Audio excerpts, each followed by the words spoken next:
today onwards, I'm launching a master class in specific subjects that are of interest to many of you in the industries.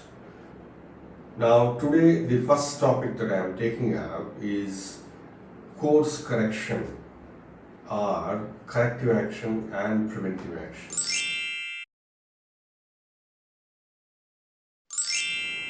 What do I mean by this?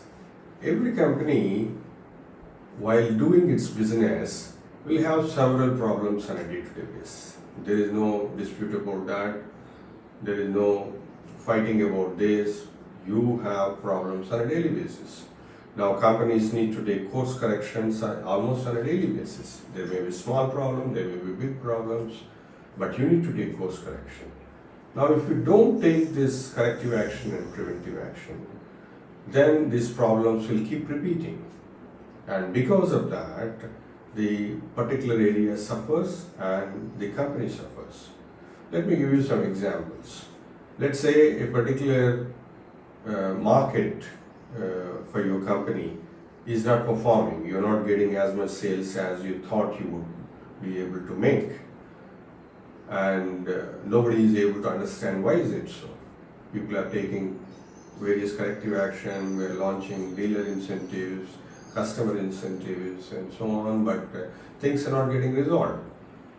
Or let's say there is a quality problem on the shop floor and this problem is continuing for God knows how many years, and because of that you're not able to improve the manufacturing speed, or the customers are not happy because this particular quality problem is happening. And these problems are going on and on. So, I'm sure there are many problems like this in all the companies that are functioning. There may be issues with vendors. Now, there will be an effect of each of these problems in that particular area. If there is a vendor problem, the vendor development department will suffer, their performance will suffer. But when you look at it over a period of time, when this problem is continuing for a longer period of time, then the company's performance also will suffer. There are companies who are not able to grow, or they are losing about 15 to 20% growth opportunities every year because they are not able to put together all the materials that are required to produce. I know many companies who are having these problems. And there are companies who are having a problem with sales in the market. They are not able to crack the markets, and then therefore the sales is not happening. And I know companies which are having a deep manufacturing problem because nobody is investigating these problems.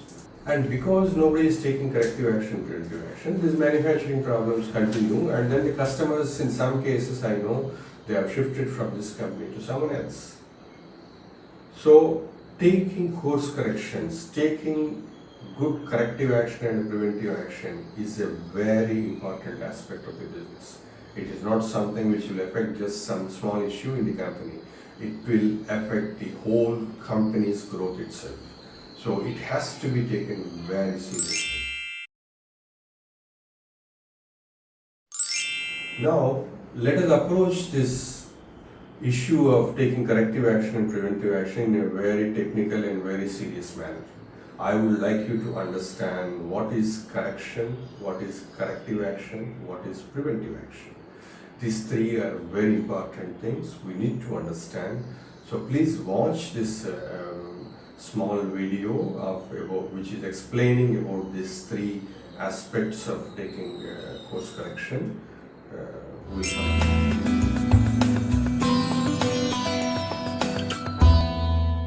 Next we look at what is CAPA and correction.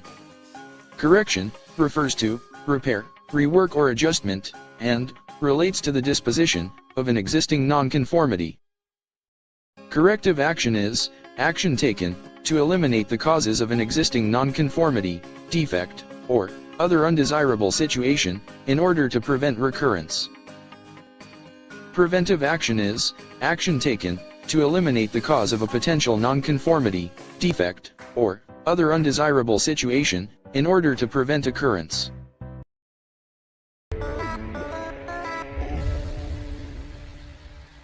you've seen what is correction, what is corrective action, what is preventive action.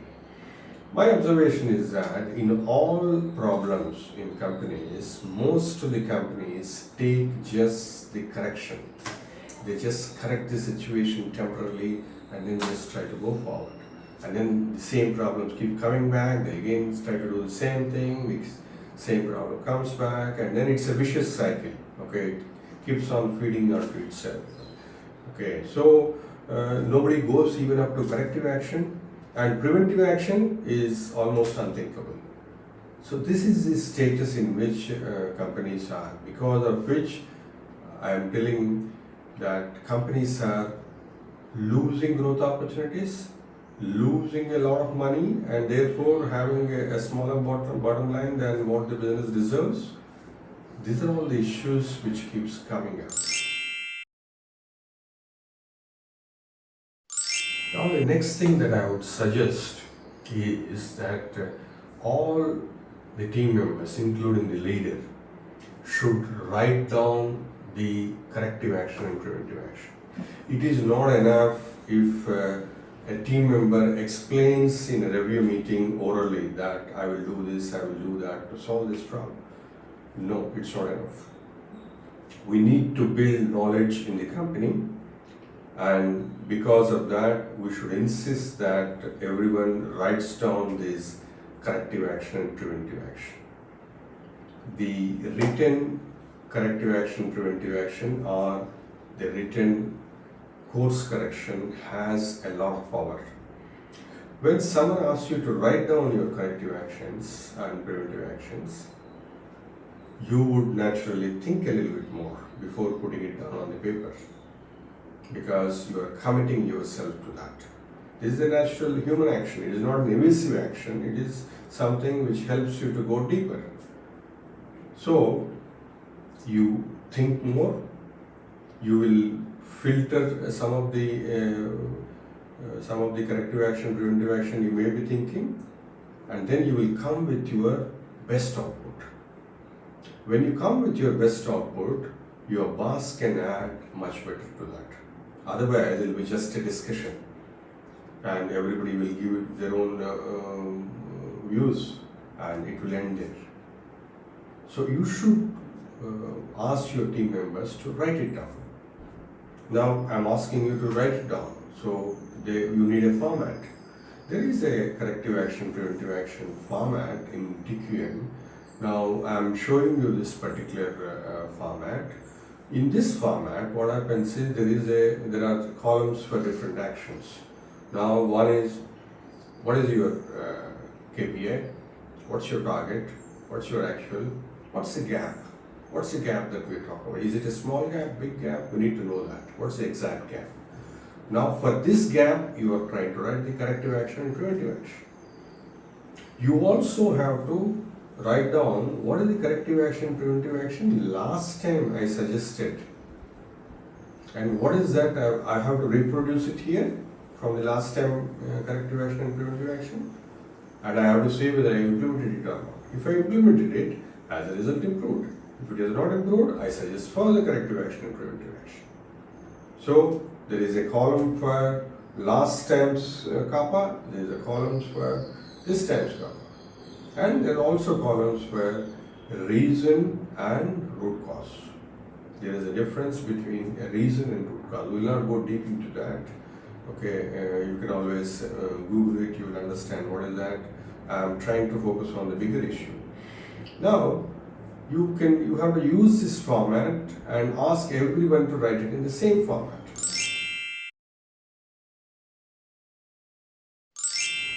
Now, one thing that is required is you need to follow up on this written down corrective action and preventive action. If there is no follow up, if it is not implemented, then what's the point in doing all this exercise, isn't it? So the corrective action and preventive action that is spoken about has to be followed up. Now, normally the boss has to follow up, but I would suggest that you should have a business excellence team, and then this business excellence team should follow up with all the functions during the month also. They have to make sure that everybody updates the status of the corrective action, preventive actions that they have suggested at least 4 times in a month. If the month is your review period. If week is review period, at least once more in the middle of the week they'll have to update. This is to remind them, saying that guys, you have promised some action to solve this problem. Have you implemented it? Please update. So this follow-up is very important. Without follow-up, there are many companies who have a lot of corrective action, preventive action listed out, but nothing happens. Now you can innovate in this area, maybe use software support, because if someone enters into a software, the corrective action and preventive action and the course correction that your team is promising, then you can always see whether they are completed. If it is not done, maybe the software can do some amount of a follow-up on its own, and so on and so forth. So find tools which can help you to follow up on this corrective action and preventive action. I would say perhaps this is one of the very important tools that you would implement in your company, because if course corrections are not happening, you know very well where your business will go. You will be underperforming in a big way.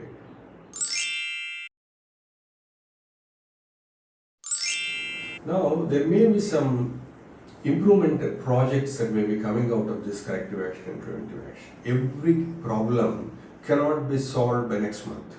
It is not possible. So, what is required is you have to encourage your teams, saying that if some problem is repetitive, please look at the bigger picture, try to identify some actions which will eliminate this problem forever. Now, that may require some bigger project. It may take longer period of time. Let's take an example. Let's say the safety is not good in your company. Accidents keep happening. People are taking corrective action, preventive action, but still more accidents are happening. Now, it may require a bigger action. You may have to go to the roots, analyze what are the safety requirements of each operation in your company, and then make sure that you take corrective and preventive actions at root level. And you may have to go for a revised safety manual and so on and so forth. And then that will require some time. So it has to be identified as a project, and then you need to use a detailed action plan format. Again, I'm showing you this format, you can use it, and you have to make sure that these formats are implemented in your company.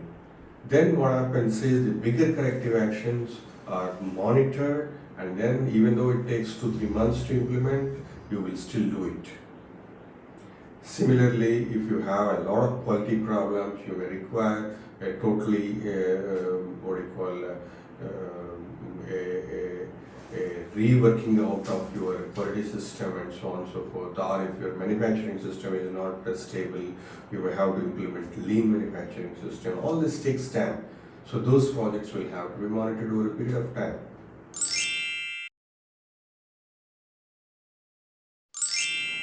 Now, from my experience, I have identified certain guidelines for this corrective action and preventive action. Now, this is the experience of nearly about 35 years of using total quality management. So, these guidelines are coming from my experience, as simple as that. So, I have a small video, e-learning video, animated one, which explains to you about these guidelines. Please go through that. We look at guidelines of CAPA. CAPA should be initiated as soon as the gap occurs. CAPA is a communication tool. This helps to communicate the problems and actions being taken to the next levels. CAPA should be focused on the gap with respect to target. Root cause analysis is the most important part in gap analysis. A simple method to identify the root cause is YY analysis. There can be more than one cause for a problem or gap. Effort should be invested towards identifying all the root causes for the problem, or gap. With the correct identification of the root causes, problem can be rectified. After identifying the real root causes, the next important part in gap analysis is deciding and implementing the corrective actions and preventive actions.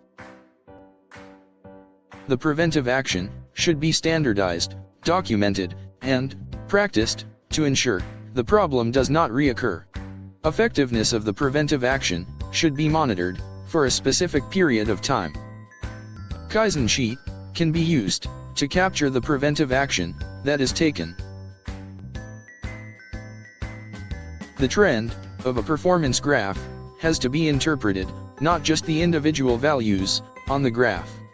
CAPA has to address the trend of the graph. In case it is adverse, trends can be in terms of graph moving in adverse direction. In case a countermeasure taken, if the time for the gap or problem to show up that is high, need to establish parameters that can be monitored to measure the effectiveness of the countermeasure over a shorter period. Common threads in a teams of CAPAs, particular process step, activity, resources, skill, should be addressed by the next levels. It is important to define various levels of PDCA based on the roles. For example, for a problem in NPD, an R&D engineer will have a CAPA. But the team leader and R&D head may have preventive action at a higher level to prevent reoccurrence. CAPA is given for a specific gap for the specified time. If the CAPA has not worked for the month, then we have to rotate the PDCA cycle for that CAPA to address why the CAPA has not worked. CAPA can also be initiated when there is an abnormally good trend. Was the target okay? The purpose is to capture key success stories. Let we look at summary. Be clear on the cause of failure. Don't get confused between gap, phenomenon, and cause. Check the effectiveness of your CAPA at the next review cycle. CAPA is for you and not for your boss, therefore, you be clear in your thinking. Ensure review system allows you to write an effective CAPA. Now you have seen these CAPA guidelines. One of the most important of these guidelines that I would say is that the corrective action, preventive action, or the course correction, whatever you would like to call it, has to be taken when the problem happens. If you do not react when the problem happens, then you are allowing it to fester. And then that will create more damage within your company. So get a culture of killing the problems then and there in your company. Do not have the culture of keeping it pending for a long time. So one of the ways in which that you can do that is use the power of cross-functional teams. Let's say you know very well that quality requires close attention. There will be problems coming out of quality. So make sure that you have teams which are working in this area. You should have as many people as possible available for solving this problem. So whenever a problem comes, allot it to someone, ask them to identify the corrective action, preventive action. So that it's a mechanism that you are working out to solve problems from the areas where you know very well that problems will come. Quality will have issues, manufacturing will have issues, vendors will have issues, sales department will have issues. So might as well have a structure which will help you to solve these problems properly. So this is the organization structure part I am talking about. So if individual actions are required, individual corrective action, preventive action is fine. If individual actions are not enough, then collective corrective action and preventive action is required, and then have a structure for that. In a sales team, let's say sometimes sales team may not be able to solve the problem on their own. They may require marketing teams support. They may require product team support. They may require the R&D guys support. So make sure that you have a structure and practice of people working together.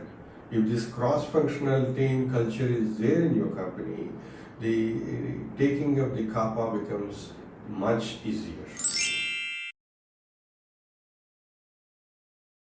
Now, one of the very important elements of this taking corrective action and preventive action is it is very important to identify what is the real root cause. You need to know how to identify the root cause. So there are many tools that are available for this. Simple tools are like YY analysis, fishbone diagram, and so on. There are more complicated tools also. So you need to use the tools as required and make sure that the correct root causes are identified. Otherwise, your course corrections will not be okay. So it is good for a company to identify a list of tools that the teams want to use and train the teams in those tools. And then using those tools, they have to identify the correct root cause. This is something which is essential to save time. Otherwise, you will implement the system, but they're not identifying the correct root cause, so they take actions which may not result into any particular improvement. So to avoid this, make sure your teams are using good tools. Now, let me give you some good examples of taking corrective action and preventive action and then going forward. I know a company where this company is broadly in FMCG area, and they are market leaders in that particular market. There is an adjacent market in which they are not so strong. So for many months and years, the teams have been telling about some problem or the other, and then they are not been able to make progress. Now, when they were asked to identify proper root causes, and then they are identifying proper corrective action and preventive action, then what happened is a cross-functional team was set up. A senior management person has become the leader for that team.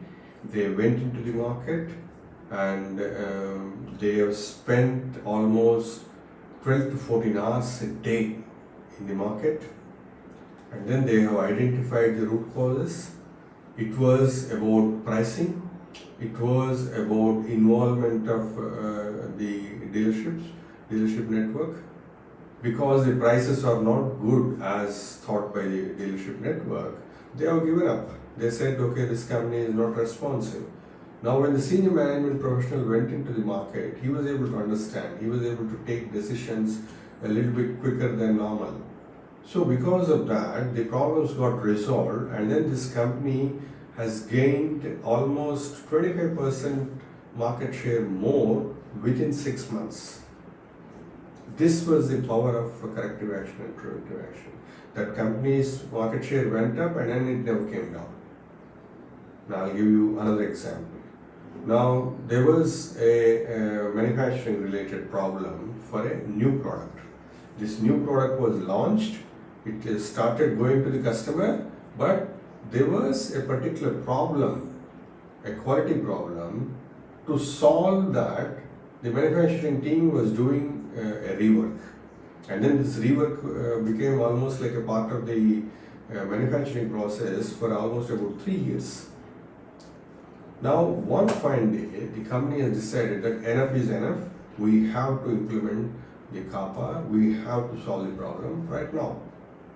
Now, a cross-functional team was set up, and this team worked day and night for 6 days, and they have solved the problem. It was a highly technical solution. The team has identified fantastic solution, and they have collected a lot of data about the process. The amount of data that they have collected about the process has really helped them to understand their own process. It has created invaluable data about their process. Now this is something that has happened, and then the company, I would say, in the manufacturing and in the eyes of the customer went up several notches up. So this is the effect that a good corrective action and preventive action can create. Let me give you another example. There was this company which was having fantastic product. They are in the construction equipment business, but they were not able to sell. They were not able to sell because they thought it is because their marketing team is bad, or sales team is bad. They are not able to sell. So when a more detailed analysis was done and a proper CAPA was approached, it was found that the company's product is fantastic, their sales team is very good, no problem, but they were not able to deliver as required by the market. Now this is something that was affecting the company's growth, because the customers are expecting that particular product within about 4 to 5 weeks, because when the demand comes, they would like to encash that. So they will place order for the product and they will expect it within about 4 to 5 weeks maximum. But this company was taking about 8 to 12 weeks, and nobody was willing to wait for that time because market is going away. So when this correct root cause was identified, then I think the company has started growing. They have grown nearly about 15 times over a period of 10 years. And that is a sort of a growth that you can have once you resolve some of the problems. Or look at it the other way, when the problems are there and when you are not taking course corrections and corrective actions and preventive action, your company can get suppressed, your growth can get suppressed, your profits can get suppressed. So that is the effect of good corrective action and preventive action. So friends, I think this is about the importance of course correction in a company, or corrective action and preventive action. It is applicable for a small quality problem on shop floor. It is applicable for a real growth related problem in your company. It is applicable at all levels, right from managing director up to the operator on the shop floor will have to take corrective action and preventive action. Please quote your incidents in the comments for this video. You raise questions, I will give you answers. We can have a discussion on this video and on this topic. You are most welcome to put questions into this comments. Thank you.